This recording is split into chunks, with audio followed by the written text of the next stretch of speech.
on va finir avec les rééditions des grands auteurs. Ils ont entrepris chez Casterman Moulinsart la réédition de toute l'œuvre d'Hergé. Il y aura 12 volumes. Alors là, c'est le tome 11 qui paraît.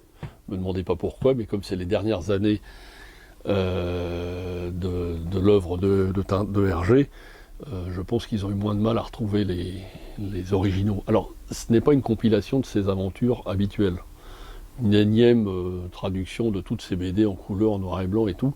C'est la parution telle qu'elle est parue dans les journaux de l'époque.